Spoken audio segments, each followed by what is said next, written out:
Olá, concurseiros! Eu sou a mentora Tayana Tavares, aqui da Prova Concursos, e hoje na Dica do Mentores a gente vai falar sobre métodos de fixação. Lembrando que tem vídeo novo todas as sextas-feiras aqui no canal da Prova. Bom, vamos falar de métodos de fixação. Eu vou começar com dois métodos que são fundamentais para o bom andamento dos estudos. Eu sempre friso bastante isso com os meus alunos. E acho que nos outros vídeos que eu gravei com vocês eu também falei um pouco sobre isso. Primeiro método, revisão do conteúdo. É importante revisar o conteúdo. É fundamental revisar o conteúdo. O método de revisão do conteúdo, ele funciona de várias formas. Depende do tempo de estudos do aluno. Depende da forma como ele flui com o planejamento. Mas ela acontece assim. Você vê a videoaula, você lê o conteúdo da apostila. E após isso, você faz a revisão desse conteúdo que você estudou, ou a segunda opção, depende do seu tempo de estudos, né? Você vai fazer o quê? Você vai ler determinada matéria, conteúdo no dia, e no dia seguinte, antes de você retomar os estudos, você vai fazer a revisão do dia anterior das matérias que você estudou. Essas são duas possibilidades que podem ser feitas relacionadas à revisão do conteúdo. Também é importante fazer a revisão semanal do conteúdo estudado. O nosso cérebro precisa estar em constante estado de trabalho para você conseguir fixar melhor as informações, para que você tenha um bom andamento dos estudos. Às vezes, durante o estudo da videoaula ou da apostila ou o material que você tiver, alguma coisa passou e não fixou legal. E na revisão semanal, você vai retomar esse assunto, vai manter esse assunto ativo e o teu rendimento vai melhorar com isso. Outra coisa que também é bastante usada e bastante interessante, dependendo do teu tempo de estudos, tá com o edital em cima, acho que vocês não vão conseguir fazer isso, mas se tiver um tempo maior de estudos, é fazer a revisão semanal, para que você absorva melhor ainda o conteúdo, para que você não deixe o conteúdo sem atividade, você sempre vai manter ele fresco na sua cabeça e o índice de aproveitamento também vai ser melhor. Às vezes você, digamos um exemplo, você está muito bem em português, você gabarita em português, você acha que não precisa mais trabalhar com esse assunto. Mas precisa, porque às vezes para retomar esse assunto na tua cabeça exige um pouquinho de revisão. E se você não ter essa revisão, você pode chegar na prova e você se debater um pouquinho com isso para fazer as questões desse conteúdo. Esse é o primeiro método de fixação, que é um método muito importante, que às vezes alguns alunos até relutam um pouquinho. Gente, só ver a videoaula, só ver o conteúdo da apostila não é o suficiente. É necessário esses mecanismos, esses métodos de fixação, que esse é o primeiro que eu falei, que foi a revisão, e o segundo que eu vou falar também, que são as questões. Eles são parte do dia a dia do estudante e fazem a diferença na parte do domínio do conteúdo de vocês. As questões, como que elas são trabalhadas? São duas formas. As questões que você faz após a videoaula, elas têm o caráter de fixar o conteúdo. Não adianta você só ver a videoaula, você dar uma revisada rápida no conteúdo e você não fazer as questões.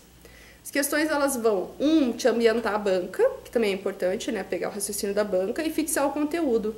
Se depois que você viu a matéria, o conteúdo está fresco na cabeça, você fizer as questões e você errar essas questões, volta para a aula porque você não conseguiu entender e interiorizar este conteúdo. Então, questões após as aulas, após o estudo, é fundamental.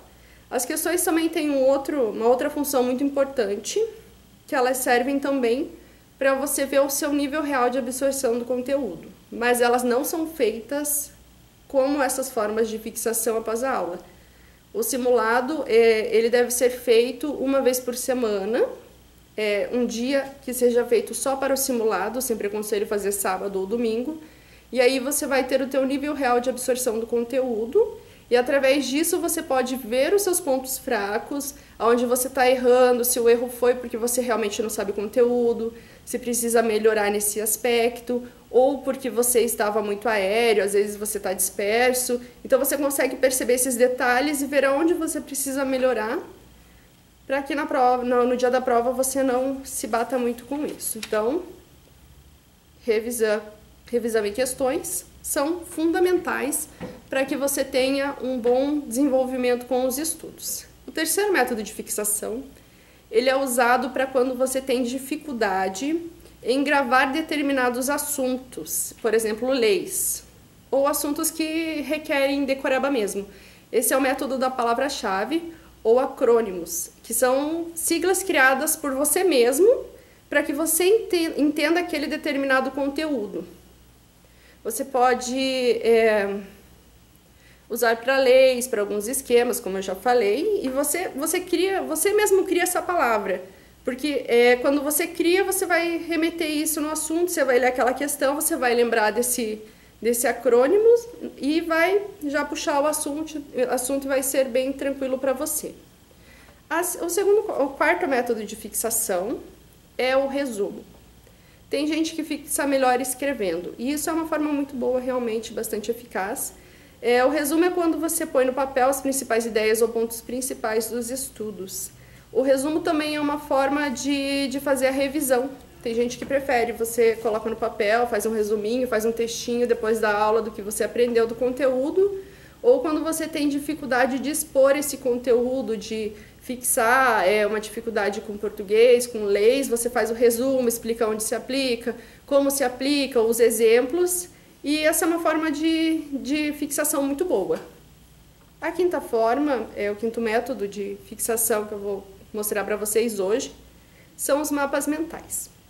Os mapas mentais, eles levam um tempinho para você conseguir criá-los, mas eles costumam ser muito eficazes. É um dos métodos mais eficazes, na minha opinião. O mapa mental é quando você memoriza um esquema que é criado por você, de preferência feito na mão.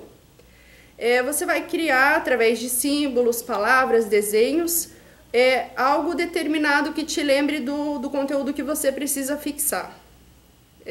Tem todo um detalhamento, um sentido horário para você criar esse esqueminha, e através desse esqueminha você vai memorizar ele na sua cabeça. Então toda vez que você precisar puxar esse conteúdo, você vai puxar na sua mente esse esqueminha e vai ficar bem mais fácil para você conduzir esse determinado conteúdo. Aqui no canal da prova, no YouTube da prova, tem um link específico que ensina detalhadamente a fazer o mapa mental. Eu aconselho vocês que deem uma olhadinha.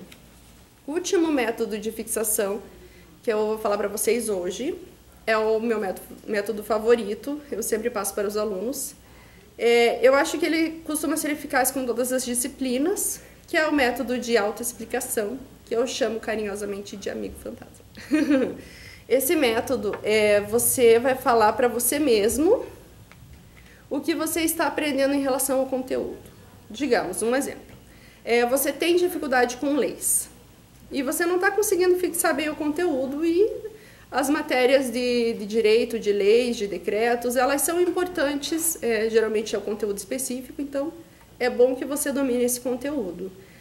O que você vai fazer? Você vai falar em voz alta o que você está aprendendo, o que você viu na aula, onde se aplica essa lei, como que funciona essa lei, algumas curiosidades sobre ela, onde você pode aplicar isso no seu dia a dia. Então, essa forma, pelo simples fato de você conseguir falar sobre isso, mostra que você está conseguindo dominar o conteúdo. É como se você estivesse explicando para alguém, como se você estivesse dando uma aula. Se você tem dificuldade de falar sozinho em voz alta, você pode chamar um amigo, um parente, para você explicar esse conteúdo. Às vezes você acha que você não está com um bom método de fixação, você não está conseguindo ir bem na matéria. Quando você consegue usar esse método do amigo fantasma, você puxa do teu inconsciente, né, do que você está estudando, e você não consegue exteriorizar. Então você consegue argumentar melhor, e com isso você consegue ver que você realmente está tendo um bom andamento com os estudos, mas falta essa conexãozinha para colocar isso para fora. Então, o método do amigo fantasma é excelente, ele funciona para praticamente todas as matérias, ele costuma ser muito eficaz. falar é muito bom, falar mostra domínio, falar mostra... você puxa muitas informações, né, da sua cabeça, do raciocínio, e é um bom método. Então, hoje a gente falou sobre revisar e questões, que faz parte do dia a dia do concurseiro. Gente, é muito importante revisar e fazer as questões após você estudar as aulas. Fazer a revisão semanal e o simulado também são muito importantes para dar um bom andamento dos estudos. Ter alguma dúvida ou algum problema em gravar assuntos que exigem decoreba, leis, esquemas, palavras-chave ou acrônimos, né? É muito legal também. Resumo, você gosta de escrever. Você precisa escrever, vai no resumo. Resumo costuma ser bem eficaz também. Tem gente que gosta de escrever, que gosta de entender, gosta de grifar, isso é muito bom também. Mapas mentais é ótimo, é um esquema ótimo para quem tem tempo, para quem não está com o edital em cima, com a prova perto, faz mapa mental também. E o método do Amigo Fantasma, que também é super legal. Bom, gente, é isso. Espero que vocês aproveitem bastante esses métodos, que são excelentes, para vocês terem um bom andamento dos estudos. E até o próximo vídeo. Tchau!